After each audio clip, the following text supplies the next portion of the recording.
دوستوں کے لیے ایک افسانہ پیش خدمت ہے۔ افسانہ کا نام ہے پیام رساؤں کے پیچھے۔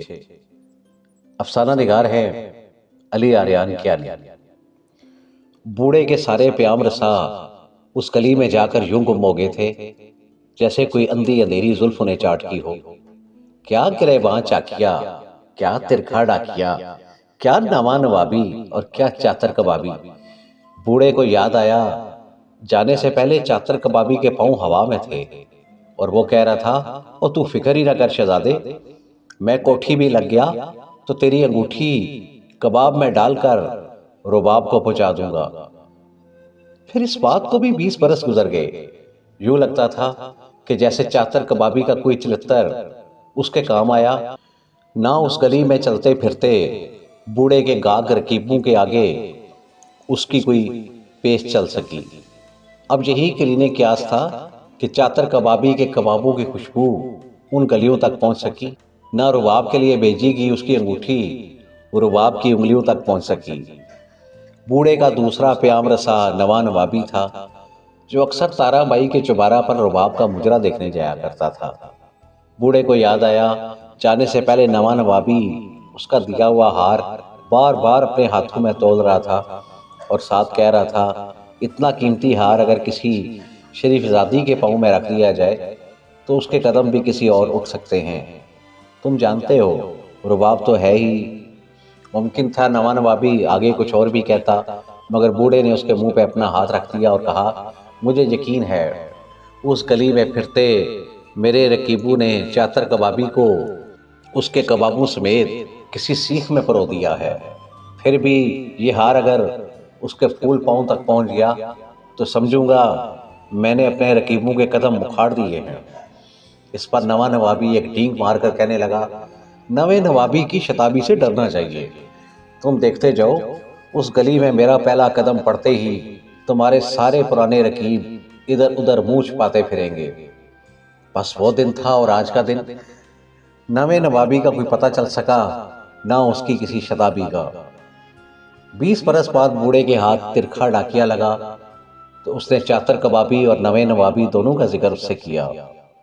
ترکھا ڈاکیا کچھ دیر اپنی سائیکل کی گھنٹی بجاتا رہا، پھر کہنے لگا کیا بات کرتے ہو، اس گلی میں پہنچتے ہی سارے چاتر سراپا خاطر بن جاتے ہیں اور رہا نوابی تو وہاں نویں نواب محض ایک خواب بن کر رہ جاتے ہیں۔ یہ سنتے ہی بوڑھے کے منہ پر ہوائیاں سی اڑنے لگی تھیں۔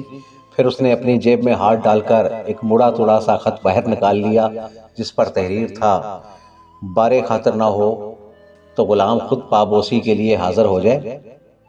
اس کے ساتھ ہی بوڑھے نے اپنی آخری پونجی نکالی اور اسے ترکھے ڈاکیے کے ہاتھوں پر ڈھیر کر دیا اور ساتھ کہا میں اب 60 برس کا ہوں، کوشش کرنا کہ 20 برس سے پہلے مجھ تک۔ مگر ترکھے ڈاکیے نے اس کی بات درمیان میں ہی کاٹ دی، یہ تو آپ نے بڑی لمبی مدت بتا دی جی، ترکھا ڈاکیا تو 20 برسوں کا کام 20 منٹوں میں کر کے واپس آ جاتا ہے۔ پھر دنوں پر دن گزرتے چلے گئے اور ترکھے ڈاکیے کے بتائے 20 برس برسا برس پر محیط ہوتے چلے گئے، حتیٰ کہ 20 برس میں بدل گئے۔ بوڑھا اب 80 برس کا ہو چکا تھا اور وقت نے اس کے ہاتھوں میں نہ صرف چھڑی تھما دی تھی بلکہ نظر بھی گہنا دی تھی۔ انگوٹھی اور ہار کے بعد بوڑھے کا خط بھی اس گلی کی نظر ہو گیا تھا۔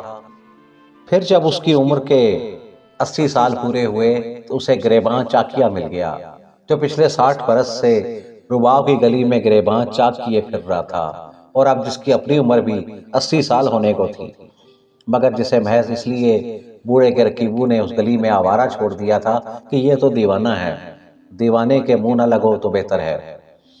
بوڑھے نے گریبان چاکیے کا اپنی دھندلی نظر سے جائزہ لیا تو اسے محسوس ہوا گریبان چاکیا کے دامن اور گریبان کے چاک میں فاصلہ نہ ہونے کے برابر رہ گیا تھا۔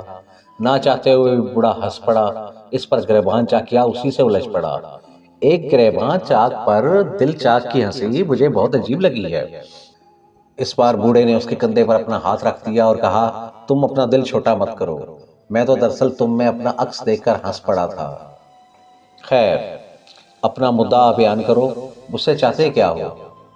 میں صرف یہ چاہتا ہوں کہ تم ایک بار رباب کو اپنی آنکھوں سے دیکھو اور مجھے بتاؤ اب وہ کس حال میں ہے۔ کیا اب بھی وہ اتنی ہی خوبصورت ہے کہ ناک کی سیدھ میں چلتے لوگ اسے دیکھ کر ٹھوکر کھا جائیں اور بس؟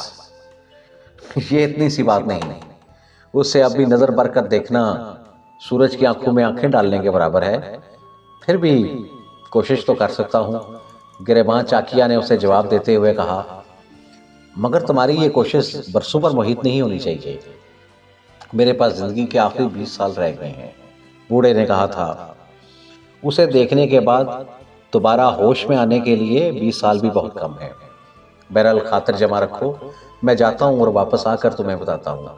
اتنا کہتے ہی گریباں چاکیا وہاں رکا نہیں تھا، آگے چل پڑا تھا۔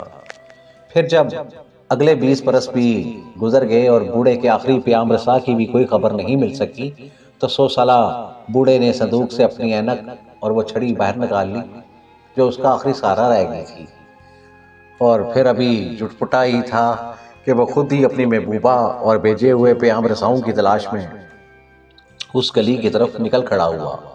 ابھی اس نے اپنا پہلا قدم ہی سایہ کوئے یار میں رکھا تھا کہ اسے گلی میں چاروں اور بلائے پھرتے کچھ سائے سے سرسراتے ہوئے محسوس ہوئے۔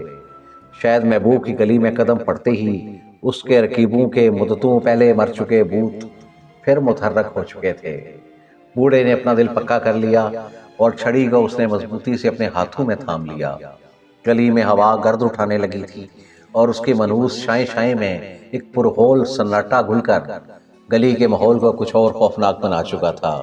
100 سال میں اس گلی کے سارے منظر بدل چکے تھے۔ ادھر ادھر استادہ اونچے اونچے چوبارے اور دکانیں اب کھنڈرات کا منظر پیش کر رہے تھے۔ اچانک بڑے زور کی آندھی اٹھی اور کسی فوڈ چین کا ایک بہت بڑا نیون سائن اکھڑ کر ایک طرف ڈھیر ہو گیا۔ بوڑھے کی نظر اس پر پڑی تو اس کا دل ایک بار بجھ کر رہ گیا۔ اس پر بڑے بڑے سنہری حروف کی شکل میں چاتر اینڈ سنس فوڈ چین کا نام کندہ تھا، مگر اب اتنی بڑی فرنچائزڈ فوڈ چین میں کوئی چاتر باقی تھا، نہ اس کا کوئی فرزند ارجمند۔ بوڑھے کی ہیرے کی انگوٹھی شاید اسی چین کو بنانے میں کام آ گئی تھی۔ وہ تھوڑا آگے بڑھا تو اس کی نظر نویں نوابی کی زنگ آلود رولز رائس پر پڑ گئی، اور اس کے ساتھ ہی اسے اپنا وہ ہار بھی یاد آ گیا جو دنیا کے قیمتی ترین پتھروں سے جڑا تھا۔ بے اختیار اس کے دل سے ایک آس سی نکل گئی، پھر وہ اس زنگ آلود رولز رائس کے پاس سے بھی گزر گیا۔ اس نے آس پاس بکھرے اونچے اونچے چوباروں کی طرف نگاہ دوڑائی تو اچانک اسے ایک عالیشان مگر کھنڈر بنے چوبارہ کی کھڑکی میں بالکل رباب سے ملتی جلتی ایک نوعمر لڑکی اپنی ایک ٹانگ کھڑکی سے نیچے لٹکائے بیٹھی ہوئی نظر آ گئی۔ یہ منظر دیکھتے ہی بوڑھے سے مزید صبر نہ ہو سکا اور وہ پس و پیچ سے بے خبر اس چوبارہ کی طرف لپکا، مگر راہ کے کچرا میں پڑے ایک سائیکل کے ہینڈل سے ٹھوکر کھاتے ہی چھڑی اس کے ہاتھ سے نکل کر کہیں دور جا رہی اور وہ خود کہیں۔ تھوڑی دیر میں اس کے اوسان بحال ہوئے تو اس نے دیکھا کہ ترکھے ڈاکیے کی سائیکل کا ہینڈل تھا جو اپنی سائیکل تارا بائی کے چوبارہ کے نیچے چھوڑ کر شاید ملک راہی عدم ہو چکا تھا۔ بیچارہ ترکھا بھی تو بہت تھا نا۔ بوڑھے نے آخری بار ہمت سے کام لیا اور ایک ایک کر کے تارا بائی کے اس چوبارہ کی سیڑھیاں چڑھنے لگا جو کوئی 100 کے قریب تھیں اور جنہیں چڑھنے کے لیے شاید عمر کے 100 برس ہی درکار تھے۔ بالآخر وہ بالا خانہ کے اس مرکزی حال میں پہنچی گیا جس کی نیم تاریکی میں ایک بڑی سی کرسی پڑی ہوئی ہل رہی تھی۔ بوڑھے نے ڈرتے ڈرتے آخری بار اپنی اینک کا شیشہ درست کیا تو اسے نظر آیا جیسے کوئی نسوانی وجود اس کرسی پر موجود ہو۔ اچانک چوبارہ کی ٹوٹی ہوئی کھڑکیوں سے ہوا کا ایک جھونکا اندر آیا اور سامنے پڑی کرسی اور زور زور سے ہلنے لگی۔ بوڑھا کرسی کے کچھ اور قریب ہوا تو کہیں دور آسمان پر بارش کی گرج چمک کی دمک اس کے کان میں پڑی اور ساتھ ہی کسی تیز روشنی میں وہ کرسی پوری طرح نہا گئی اور اس بار بوڑھے کے منہ سے ایک چیخ سی نکل گئی۔ کرسی پر مردہ ہڈیوں سے مزین ایک ڈھانچہ بکھرا پڑا تھا جس کی انگلی میں بوڑھے کی وہی انگوٹھی دمک رہی تھی جو اس نے پہلی بار چاتر کبابی کے ہاتھ اسے بھیجی تھی۔ کچھ اوسان بحال ہوئے تو اسے رباب کے ڈھانچہ کے گلے میں پڑا اپنا قیمتی ہار بھی نظر آ گیا۔ بجلی ایک بار پھر چمکی تو اسے رباب کے استخوانی پاؤں پر پڑا اپنا رکا بھی نظر آ گیا۔ جس پر اب ایک ہی لفظ باقی رہ گیا تھا اور وہ تھا پابوسی۔ زمین بوس ہوا بوڑھا جس کا منہ اونچی کرسی پر استادہ رباب کے استخوانی پاؤں سے کچھ ہی دور تھا۔ آخری بار رباب کا پاؤں چومنے کے لیے کچھ اور آگے جھکنے ہی والا تھا کہ اس کی نظر رباب کے پاؤں کے نیچے دبے ایک پنجر پر ٹھہر گئی، جس کے چیتھڑے چیخ چیخ کر کہہ رہے تھے، میں گریباں چاکیا ہوں، ہاں ہاں میں ہی گریباں چاکیا ہوں۔ اس کا مطلب تھا بوڑھے کے سارے پیام رسا اس کے پیاموں سمیت رباب تک پہنچ گئے تھے، پر اب اسے ان کی بددیانتی پر محمول کیجئے یا کچھ بھی کہیے، وہ واپس اسے بتانے نہیں آئے تھے۔